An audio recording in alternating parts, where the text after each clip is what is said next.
ॐ वागर्ता संपृक्तो वागर्ता प्रतिपत्तये जगता पितरो वंदे पार्वती परमेश्वरो।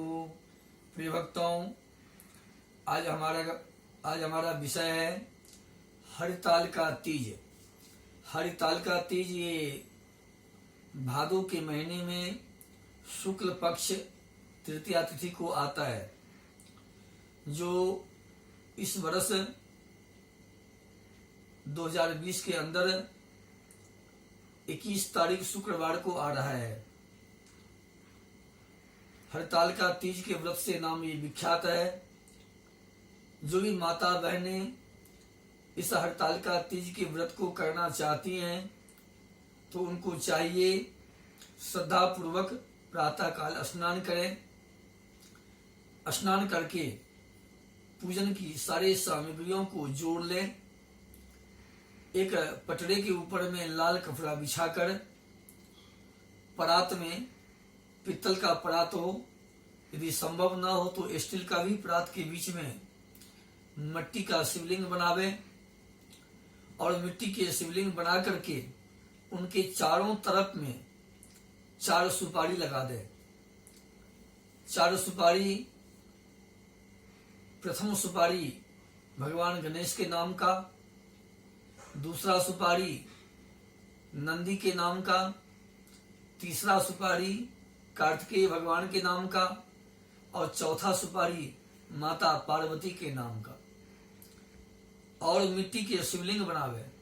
मिट्टी के शिवलिंग बना करके भगवान शिव का, माता गौरा एवं शिव परिवार का ध्यान करते हुए हाथ में पुष्प ले लें और पुष्प लेकर के अपने समस्त परिवार के मंगल कामना को करते हुए सुख शांति समृद्धि के लिए, व्यापार में स्थिर लक्ष्मी के लिए भगवान से प्रार्थना करें और ध्यान करके पुष्प भगवान के शिवलिंग के ऊपर में चढ़ा दें। शिवलिंग के ऊपर चढ़ा करके संकल्प करें, क्योंकि बगैर संकल्प का कोई यज्ञ सिद्ध नहीं होता है, ऐसा विधान है शास्त्रों में। तो हम जिस चीज का व्रत कर रहे हैं, जिन देवताओं के नाम का व्रत ले रहे हैं, उनके चरणों में श्रद्धा पूर्वक बैठ करके हथेली में जल लें, फूल लें, काला तिल ले लें, सुपारी साबुत और कुछ द्रव दक्षिणा रख लें और अपने नाम और गोत्र का उच्चारण करते हुए संकल्प करें।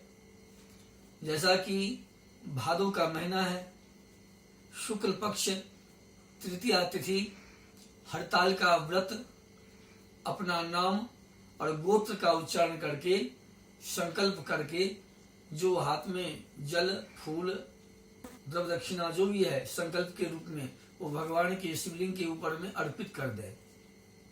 संकल्प करने के बाद भगवान के ध्यान करके ओम नमः शिवाय बोलते हुए पहले जल को चढ़ावे। जल को चढ़ाने के बाद दूध के द्वारा, दही के द्वारा, घी के द्वारा, शहद के द्वारा और शक्कर के द्वारा अर्थात पंचामृत के द्वारा भगवान शिव को स्नान करा दे।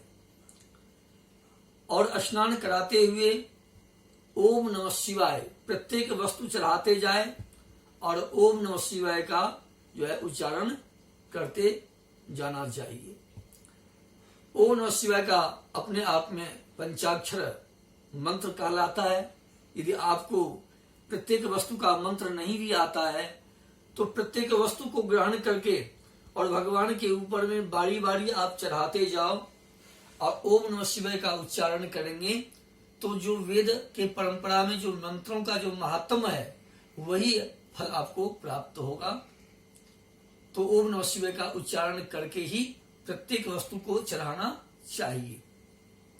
जो भी श्रद्धालु माता बहनें ये हरताल का तीज के व्रत को करना चाहती हैं, उनको शिव पूजन विधि विधान के द्वारा गणेश, नंदी, कार्तिकेय, माता पार्वती के साथ भगवान शिव का शिवलिंग के पिंडी के रूप में पूजा करना चाहिए।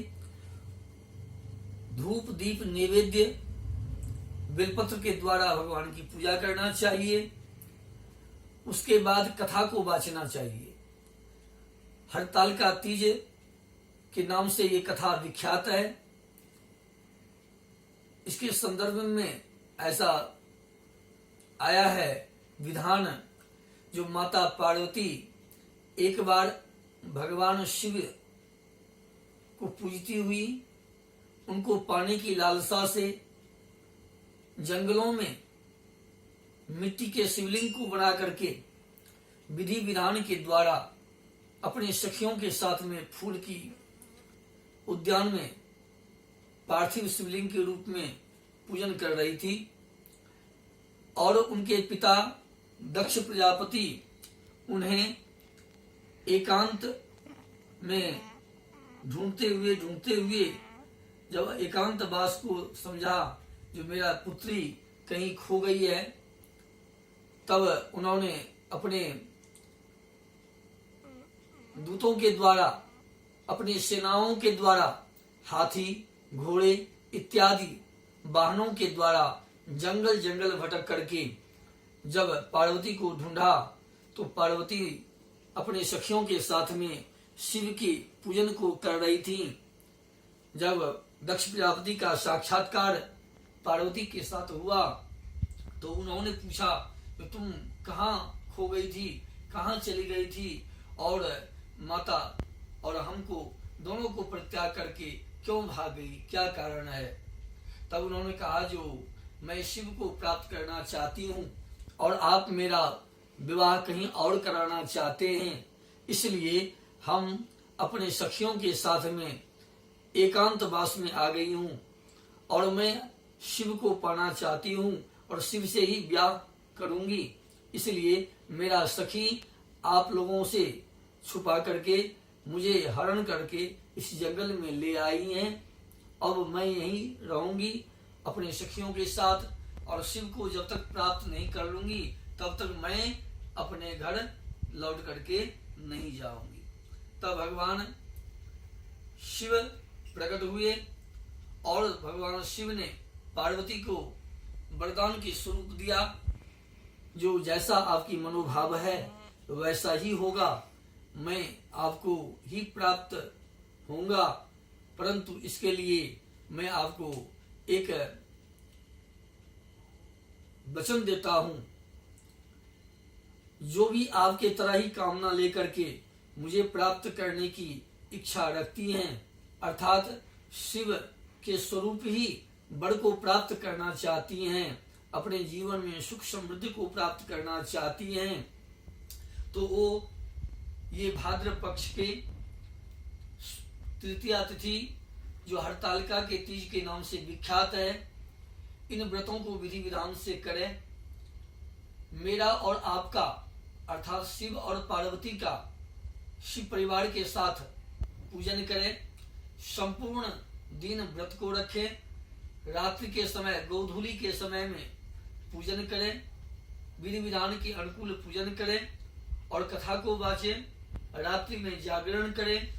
इस प्रकार से जो भी स्त्रियां इस व्रत को विधि विधान के द्वारा करती हैं, उनकी सौभाग्य की वृद्धि होती है, घर में खुशियां आती हैं, लक्ष्मी निवास करती हैं, ग्रह पीड़ा दूर होता है और वो संसार को भोग करके अंतिम में वो शिव के धाम को प्राप्त कर जाती हैं। तो ये रहा हरतालिका तीज व्रत के विषय में मैंने आपको जानकारी दिया।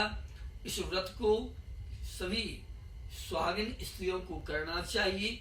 जो भी सुहागिन स्त्री इस व्रत को करती हैं, वो सांसारिक सुखों को भोग करके अंतिम में शिव को धाम को प्राप्त करती हैं। ओम नमः शिवाय।